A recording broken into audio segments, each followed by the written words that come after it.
Hi guys, today we're gonna test how dark can you shoot with the GH5s.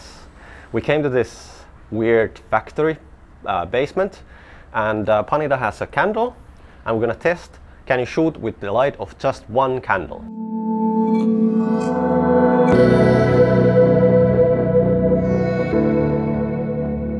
We are at ISO 400 and let's take the lights off.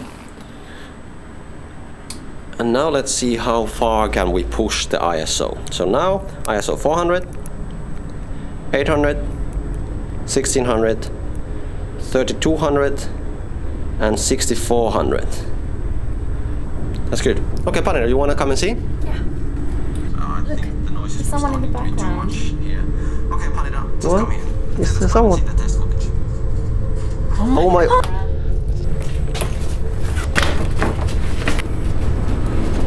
We decided just in case to get out of here because we're maybe not supposed to be here. So we'll just look for some other place to do this test. They come from here. This pad is blocked. What the f is going on? Honest. I guess there's another way out. Is there a way out? I don't know. Okay, I think like we should go back. Are you sure? Yeah, let's go back. Let's go back. There's nothing here. Let's go back. Huh? Let's go back.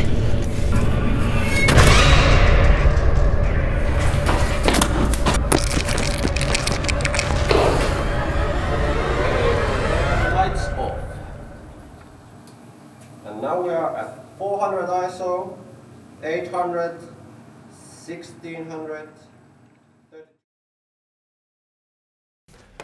Hi, you just saw two things that I've been avoiding. First, I should have done this video a month ago, but I'm doing it now.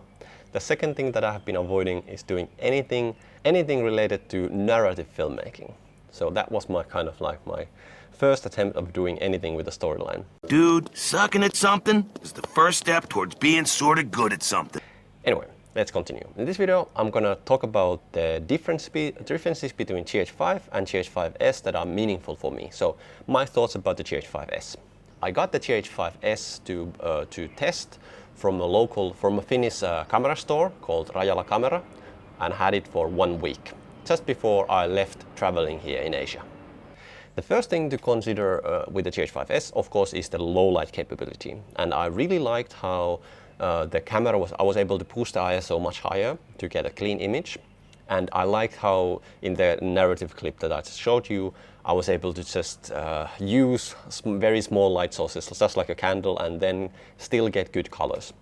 That was nice, but on the other hand, I've never actually missed better low light capability with my GH5, so this camera. So even though it's a really nice addition to the GH lineup, I never missed a low light capability. So it's not a big deal for me that the GH5s has a better low light capabilities. I'm already using fast lenses and speed booster, so those will give me a lot of light when I need it. Though with the GH5s, I would be able to use filters in a low light situation, which would be nice. So maybe there's something to discover. But anyway, the second thing is that there's a lot of videos on YouTube where they compare the colors between the GH5s and the GH5 cameras. And when you're using the normal profiles, the colors seem to be a bit better. But I'm shooting in V-Log almost all the time, so I didn't see that much of a difference, at least not a big enough difference that it would make a difference for me. Then one thing that's in general is a good thing is the GH5s had a bigger sensor, and it's a good thing in general because it gives you more bokeh and better low light. But in my case, it was actually a drawback because I'm married to a set of lenses. And some of my lenses, because they are APS-C lenses, for example the Sigma 18 to 35 millimeter lens, they started to vignette with the GH5s. So that was a drawback for me that it has a bigger sensor. And then the biggest difference for me was the Ibis, or the lack of Ibis. So meaning the GH5s doesn't have an in-body image stabilization. And that is actually something that before getting the GH5 camera, I would not have, it wouldn't be a big deal. But now that I have the GH5, I'm kind of like married to Ibis. I have started to do much more handheld shooting and just ignoring like all kind of tripods and sliders and gimbals and just using handheld because it's so much faster and easier with the GH5. So that was like a big drawback for me that the GH5s doesn't have an Ibis. Though the rolling shutter is so low that I was able to get decent quality footage with just handhelding the camera. I have the Sony a6300 as well, which is a very nice small camera, so would be really nice for handhelding. But the rolling shutter on that camera is so severe that the whole image is vibrating when I'm trying to keep it as steady as possible. The GH5s was much better, so I was able to get decent shots with handheld, but still I really miss the Ibis on the GH5s. And other thing was the autofocus. I normally don't use autofocus that much. I only have one lens, a kit lens that has the autofocus function.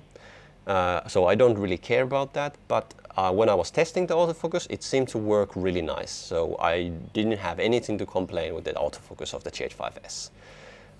So that's my thoughts. So the question is now that, will I be getting myself a GH5s? No, I won't be getting myself a GH5s. Even though the low light capabilities were really nice, that wasn't the big deal for me. The bigger sensor is of course a good thing, but for me it was a drawback. Image quality of colors were pretty much the same, and the lack of Ibis. Those are the major reasons for me not to get the GH5s. And then of course the next logical question is like, what camera should I get next? And the short answer is that I might be getting the Blackmagic Pocket Cinema camera 4K that comes out somewhere in the later part of this year. But before you go and like, yeah, I'm gonna take that camera as well, I want to tell you something that like this is something that I think about. I have been thinking a lot about. That is that, what is the point of getting a new camera? And I would say that the point of getting a new camera is to get better image quality, like better quality video. But do you think that there might be some other, like lower hanging fruits that would be easier methods for you to improve your image quality? For example, instead of buying a new camera like the GH5s, 2,500 euros or whatever it is, how about if you would spend all that money into lighting, or if you would spend all that money into whatever gear that would make a bigger difference?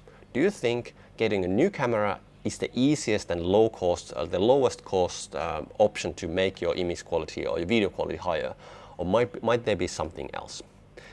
So that's my thoughts about the GH5s and about new cameras in general. And yeah, what do you think? Tell me in the comments. See you in the next video. Bye.